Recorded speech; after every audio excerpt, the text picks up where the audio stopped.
મહામંત્ર આપણને આપશે કે જ્યારે કૃષ્ણ તમારો થઈ જશે, કૃષ્ણ મારો છે, હું કૃષ્ણનો છું, આ મહામંત્ર જ્યારે જીવનનો મંત્ર બની જશે ત્યારે કોઈ પણ સંજોગો, કોઈ પણ પરિસ્થિતિ તમને દુઃખી નહીં કરી શકે.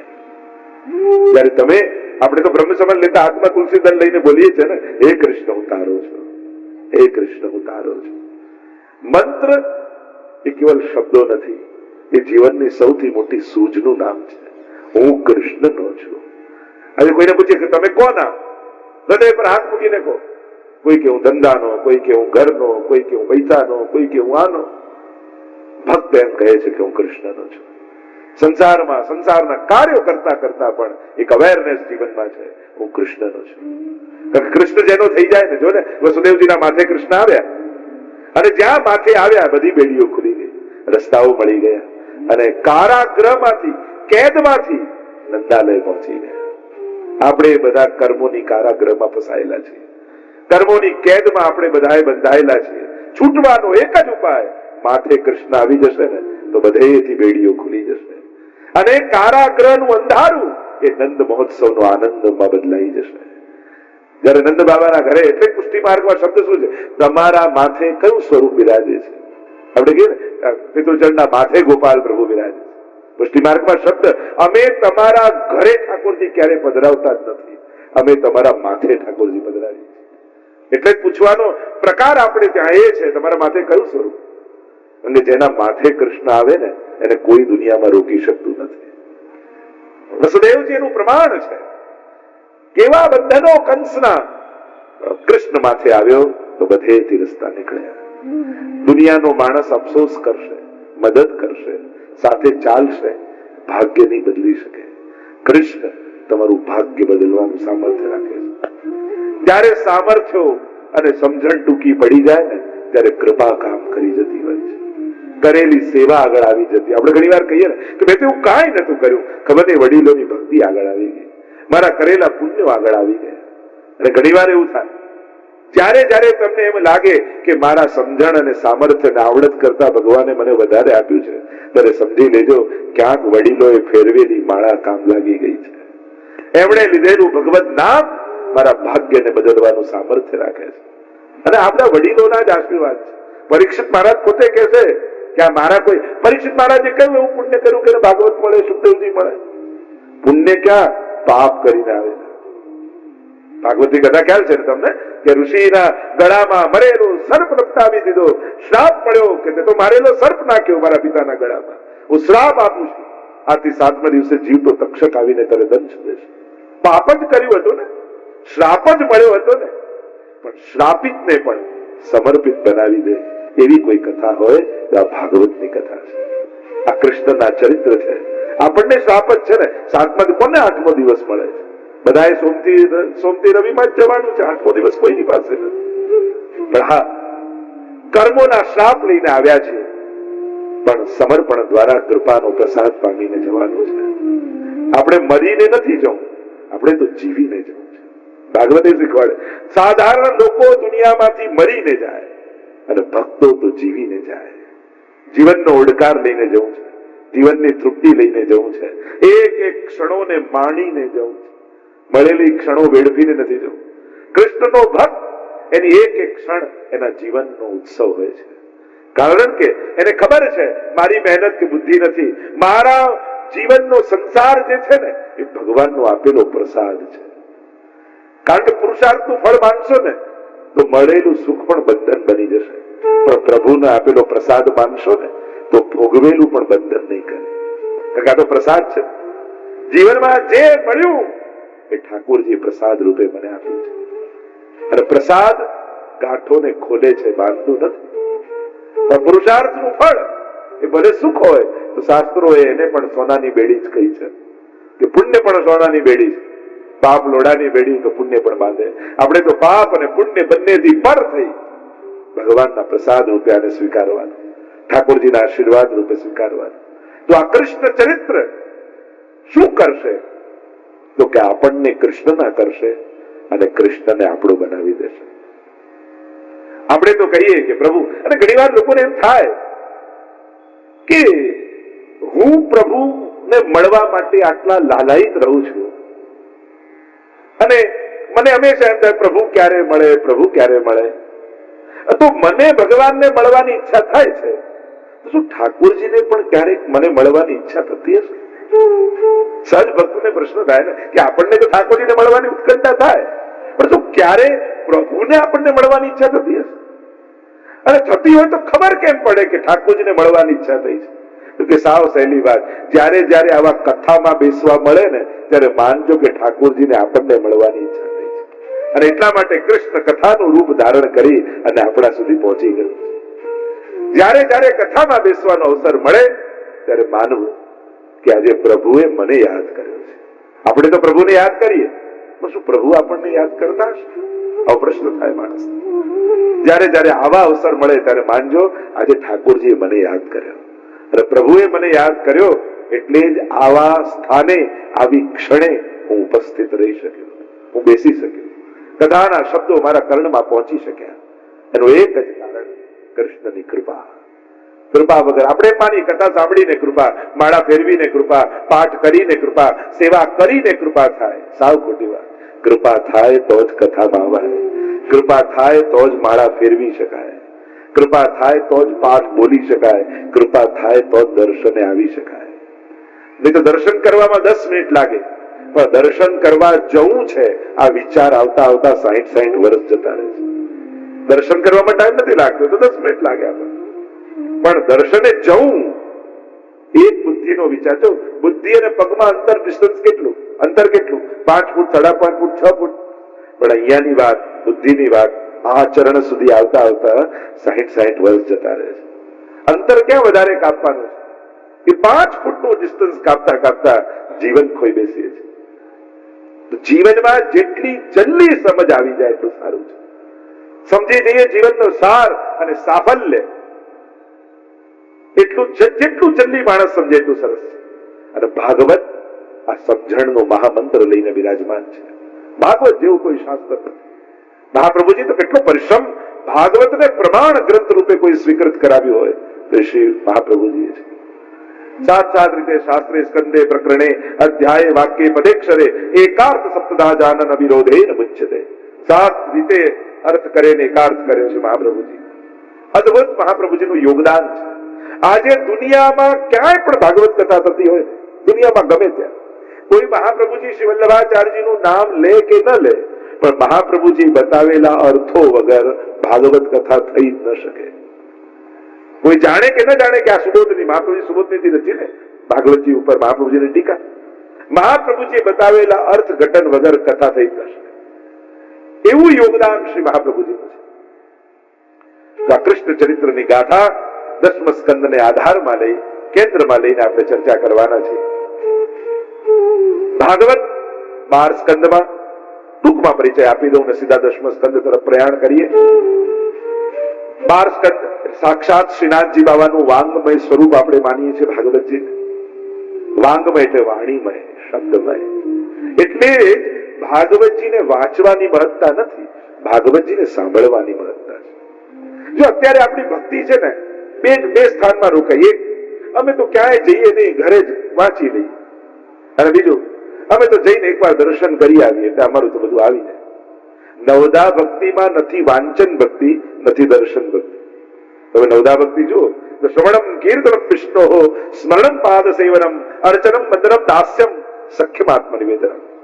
નવદા ભક્તિમાં નથી દર્શન ભક્તિ આવતી, નથી વાંચન ભક્તિ આવતી, શ્રવણ ભક્તિ છે. પહેલી જ ભક્તિ છે શ્રવણ, સાંભળો. શ્રવણમ એ બહુ વિશેષ કળા બતાવવામાં આવી છે. સાંભળવું પણ એક કળા છે. જો અત્યારના સમયની સૌથી મોટી વિપદા કઈ, બધાના મોઢે એક જ ફરિયાદ તમે સાંભળશો, અમારું કોઈ સાંભળતું નથી. એક ભાઈ બીજા ભાઈને કે, દીકરા પિતાને કે, પિતા એના દીકરાને કે, પતિ પત્નીમાં તો કહેવા જેવું જ નથી. આડોશી પાડોશીને કે, એક દેશ બીજા દેશને કે અમારું કોઈ સાંભળ. તો જ્યારે એવો સમય ચાલી રહ્યો છે કે જ્યાં કોઈ કોઈનું સાંભળવા તૈયાર નથી, એવા સમયે 3-3 કલાક તમે મને સાંભળવા તૈયાર થયા છો, એ મારું સૌભાગ્ય છે.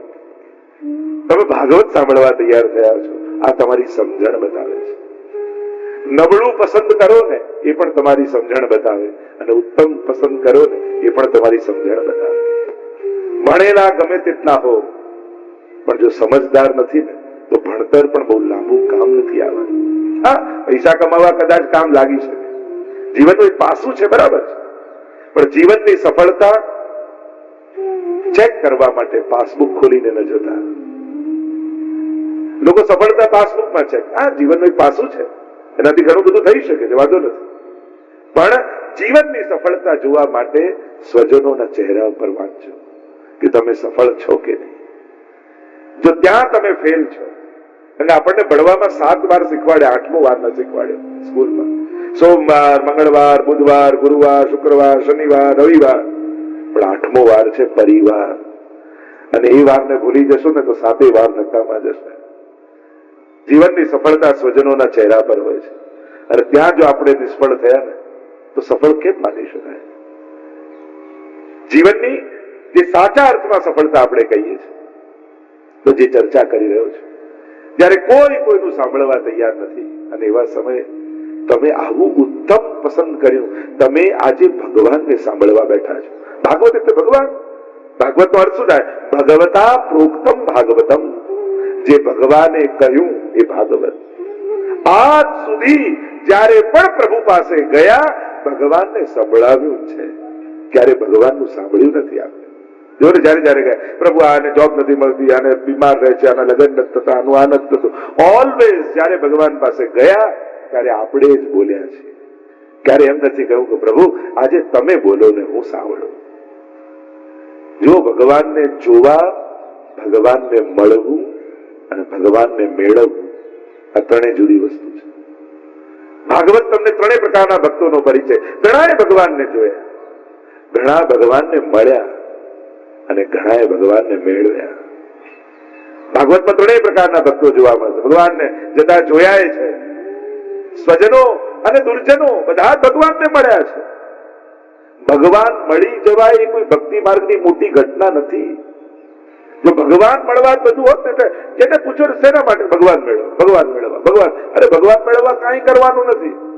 અને ભગવાન મળવા જ બધું હોત ને તો દુર્યોધનને પણ આનંદ આવ્યો હોત, દુશાસનને પણ આનંદ આવ્યો હોત, કંસને પણ આનંદ આવ્યો હોત, રાવણને પણ આનંદ આવ્યો હોત, કારણ કે આ બધાને ભગવાન મળ્યા હતા. ભગવાન મળવા એ ભક્તિ માર્ગનું લક્ષ્ય નથી, ભાવ મળવો એ ભક્તિ માર્ગનું લક્ષ્ય છે. અને ભગવાન મળવા બધું હોત તો કંસ અને રાવણને પણ આનંદ થવો જોઈએ. એમને તો દ્વેષ થયો, શિશુપાલને તો ગાળો યાદ આવી, કારણ કે ભાવ નહોતો, એટલે મળેલા ભગવાન પણ આનંદ ન આપી શક્યા. ભક્તિ માર્ગમાં માળા ફેરવો, પાઠ કરો, સેવા કરો, ભગવાન મેળવવા નહીં, હંમેશા એમ કરજો ભાવ મેળવવા માટે. જો કંઈક નાનકડો નિયમ રાખજો જેનાથી તમારો ભાવની વેલને પાણી મળતું રહે. તમારી સદ્ય કોઈ વેડ ઉગાડી એટલે લાકડી રોપીએ ને આપણે, અને વેડને બાંધી દઈએ, એટલે તે સમજદાર નથી, નાદા એને હમણાં તો કુમળી વેડ ઉગીને બાંધી દીધી. લાકડી એનું બંધન નથી, એના વિકાસનો આધાર છે, એની વૃદ્ધિનો ટેકો છે. તમારા નિયમો તમારા બંધન નથી, તમારી શ્રદ્ધાની વેળના ટેકા છે. તમે એને બંધન માનશો ને તો ભાર લાગશે, પણ ટેકો માનશો ને તો હાસ થશે. એક માળા છે ને, આ માળા થકી ભગવાન મારી જોડે જોડાયેલા છે. આ એક યમનાષ્ટકનો પાઠ કરું છું ને, એક કરું છું, બધા નથી થતું, પણ એક યમનાષ્ટકના પાઠ થકી યમુનાજી મારી જોડે જોડાયેલા છે. અરે 5 મિનિટ એક પાઠ કરતા લાગે, ભાવ એ કરો, આ 5 મિનિટ યમનાષ્ટકનો એક પાઠ કરું છું ને તો યમુનાજી 24 કલાક મારી રક્ષા કરે છે. એક અષ્ટાક્ષરની માળા ફેરવતા મને 2 મિનિટ લાગે છે, પણ એક માળા ફેરવું છું ને 24 કલાક ઠાકોરજી મારી રક્ષા કરે છે. આવો ભાવ રાખીને માળા ફેરવશો ને તો માળા કરવાનો આનંદ બદલાઈ જશે. આવો ભાવ રાખીને યમનાષ્ટક કરશો ને, યમનાષ્ટક કરવાનો ભાવ બદલાઈ જશે. આપણે તો બંધન કરવું જ જોઈએ ને, કરવું પડશે ને, ના તો શું કરો, આ રીતે ન લો ભગવત નામ. ભગવત નામ તમારો આધાર બનવો જોઈએ, તમારી તાકાત બનવી જોઈએ. ભગવાન તમારી કમજોરી ક્યારે ન બનવું જોઈએ. તમારા પુણ્યો, તમારા સત્કર્મો, તમારી ઉદારતા, તમારા સદગુણો તમારી કમજોરી નથી, તમારો બળ છે. હંમેશા જે સદગુણોને તમે માણી ન શકો ને સદગુણો બહુ ટકશે. કોઈ જેમ તેમ બોલ્યું અને તમે શાંત બનીને સહન કરી લીધું, અને ઘરે આવો તો તમને અફસોસ થાય કે આનંદ થાય? મોટા ભાગે આપણને અફસોસ થાય, જો આટલું સંભળાવી ગયો અને આપણે તો કઈ બોલવાનો ચાન્સ જ ન મળે. અફસોસ કરશો ને તો તમારી અંદર સહનશીલતા બહુ ટકશે નહીં, પણ તમને ખુશી થવી જોઈએ. એ આટલું બોલ્યો પણ મહાપ્રભુજીનો સેવક છું, મેં બધું સહન કરી લીધું. ઠાકોરજી મને સહન કરવાની તાકાત આપી અને સહન કર્યું, એનો આનંદ તમને થશે ને તો એ ગુણ સદાય તમારા હૃદયમાં ટકી જશે. જ્યારે જ્યારે સદગુણોનો આનંદ આપણી અંદર જે રહેલા છે એને જો માણશો નહીં તો પછી ગુણો ટકશે નહીં, એનો અફસોસ થશે ને પછી છૂટી જશે, બહુ વાર નહીં થાય. તમારા ગુણોને માણો. તો એ સદગુણ છે એ બીજાની અંદર નથી, જે તમારી અંદર છે એ વાતનો તમને આનંદ અને ગૌરવ થવો જોઈએ. આટલા સંસારના સંકટોની વચ્ચે પણ રોજ 1 કલાક ઠાકોરજીની સેવા હું કરી શકું છું, એનો આનંદ તમને થયો. મોટી ઉંમર થાય ને પછી લોકોને અફસોસ ચાલુ થઈ જાય, પછી જીવન બાળે હવે પહેલા જેવી સેવા થતી નથી, હવે પહેલા જેવું દોડાતું નથી, પહેલા જેવા રહ્યા જ નથી તો પહેલા જેવું ક્યાંથી થાય? હવે તો નીચે બેસાતું નથી તો ચેર પર બેસીને કરો, કોણ ના પાડે? હવે યાદ રહેતું નથી તો વાંચીને કરો, કોણ ના પાડે? કોઈ શાસ્ત્રમાં એમ લખ્યું કે વાંચીને યમનાષ્ટક કરો તો 50% ફળ અને મોઢે કરો તો 100% ફળ? ક્યાં એવું લખ્યું છે? વાંચીને કરો. કરો, અફસોસ શા માટે કરો છો? લોકોને જીવ બાળવાની આદત પડી જાય મોટી ઉંમર. ના, જે થાય છે જેટલું થાય છે, જે કર્યું એને વાગોળો અને જે થાય છે એટલું કરો, પણ આનંદમાં રહો. જીવ બાળતા બાળતા હવે તો પહેલા જેવી સકડી થતી નથી, આ મિશ્રી ધરું છું પ્રભુને, પ્રભુ ક્યાંય લઈ જા પાછી, મારે આ નથી જોઈતી. આમ રડતા, હવે કોઈને ડાઇનિંગ ટેબલ પર રોજ રડતા રડતા થાળી મૂકો તો એને થાય ને ભાઈ તું રહેવા જ ના કરીશ. જે કરો હરખથી કરો, ઉત્સાહથી કરો, ઉમંગથી કરો. એ રીતે મિશ્રી ધરો કે મિશ્રીમાં ઠાકોરજીને તમારી સખડીની થાળીનો સ્વાદ આવી જાય. કારણ કે તમારું ઉમળકો એને સ્વાદ આપે છે. પ્રભુને વસ્તુનો આગ્રહ નથી હોતો, પ્રભુને હાથનો આગ્રહ હોય છે. નાનકડું બાળક હોય ને, સારામાં સારી વસ્તુ, એની ભાવતી વસ્તુ અજાણે હાથથી આપો તો એને વસ્તુની મહત્તા નથી હોતી, એને હાથની મહત્તા હોય છે. દવા પણ માના હાથે પી, પણ ચોકલેટ પણ અજાણ્યાના હાથે ના લે બાળક. એમ અમારો ઠાકોરજી પણ બાળક છે. તમે મિશ્રી ધરો તો તમારો જાણીતો હાથ છે. જે હાથથી સકડી ધરી હતી ને એ હાથ મિશ્રી ધરી રહ્યો છે. એટલે પ્રભુ એક એક મિશ્રીમાં તમારી સકડીનો સ્વાદ લેશે. મૂળ વાત એ છે, પ્રભુને વસ્તુનો આગ્રહ છે જ નહીં, પ્રભુને તમારો આગ્રહ છે. અને એટલે જ તો પોતાના વૈકુંઠના બધા સુખ છોડી તમારા રસોડાના 2x2 ના ખાનામાં કેમ રહેવા તૈયાર થયા ઠાકોરજી? ડુબાડા ખાતા ખાતા રહે છે કે નહીં આનંદમાં? કેમ? વૈકુંઠમાં શું તકલીફ હતી? વૈકુંઠ જેવો ભોગ ધરી શકવાના છે, વૈકુંઠ જેવું સિંહાસન લાવી શકવાના છે, વૈકુંઠ જેવા શિંગાર ધરાવી શકવાના ના. છતાં એ બધું છોડીને કેમ આયા? કારણ કે વૈકુંઠમાં તમે નહોતા એટલે, અને એને તમારા હાથની સેવા લેવી હતી ને, એટલે પોતાનું બધું જ સુખ છોડી તમારા હાથની સેવા લેવા ઠાકોરજી તમારા ઘરે આવીને વિરાજી. એટલે પ્રભુ માટે એના વૈકુંઠ કરતા પણ તમે વધારે મહત્વના છો. આપણે વ્યવસ્થા બતાવીએ, આપણે સાધન બતાવીએ, આપણે વસ્તુ બતાવીએ, ઠાકોરજી કે પણ આ બધું મારે જોઈતું જ નથી, મારે તો તારી જરૂર છે. કૃષ્ણ ચરિત્ર આપણને એ જ તો શીખવાડે છે, પ્રભુ તમને પ્રેમ કરે છે, તમારી વસ્તુ કે વ્યવસ્થાને નહીં. વ્યવસ્થાની એને કોઈ કમી નથી, એને કમી તમારી લાગે છે. એને તમારા હાથે આરોગવું છે, એને તમારા હાથે સ્નાન કરવું છે. ત્યારે ઠાકોરજીને મંગળ ભોગ સરાવી અને સ્નાન કરાવવા માટે તમે ગોદમાં લો લાલચ, અને ત્યારે જે હરખાતા હોય ત્યારે એના આનંદનો પાર થાવ. કારણ કે એ સમય ફલાણા બેન કે ફલાણા ભાઈ પ્રભુને નથી દેખાતા, એને ખોળો યશોદાનો ખોળો લાગે. આજે જાણે ફરી યશોદાએ મને ગોદમાં લીધો છે, એવો આનંદ ઠાકોરજીને થાય છે. કૃષ્ણ ચરિત્રનું આજ માધુર્ય છે. કૃષ્ણ કેવો છે આ ચરિત્રમાં, આ 10મા સ્કંદમાં? કૃષ્ણ ચરિત્રનું માધુર્ય શેમાં છે? 10મા સ્કંદની લીલાની મહત્તા એ જ છે, આ વ્રજ લીલાની. અહીંયા પ્રભુ પોતાનું મહાત્મ્ય પ્રગટ નહીં કરે, પોતાના માધુર્યને પ્રગટાવશે. પ્રભુ કેવા ચરિત્ર વાળા છે? ભક્તાભિલાષા ચરિતાનુસાર, ભક્તોની અભિલાષા અનુસાર ચરિત્ર કરવા વાળા. પ્રભુની પોતાની કોઈ ઈચ્છા છે જ નહીં. ભક્તની જે ઈચ્છા છે એ ભગવાનની ઈચ્છા છે. એટલે ઘણી વાર લોકોને શંકા થાય કે આમાં કઈ સમજ નથી પડતી. ઘણા એમ કે છે કે આખા દુનિયાને આખા વિશ્વને ભગવાન જમાડે છે, અને ઘણા એમ કે ઠાકોરજીને ભોગ ધરો. અરે આખી દુનિયાને ઉઠાડે છે ઈશ્વર, કોઈ લાલનને જગાવો, મંગળા કરાવો. સાચું શું? એ ખવડાવે છે કે આપણે ભોજન કરાવવાનું છે? તો કે બંને સાચું છે. એ કણકણમાં છે એ સાચું, એ તમારી અંદર છે એ સાચું, કે તમે જેની સેવા કરો એ સાચું? તો કે ત્રણેય સાચું છે. તો આપણે શું કરવું? ગીતાજીમાં ભગવાને કહ્યું, ये यथामाम प्रपद्यन्ते तांस थैव भजाम्यहम्. જે રીતે મને ભજે છે હું પણ એને એ રીતે ભજું છું.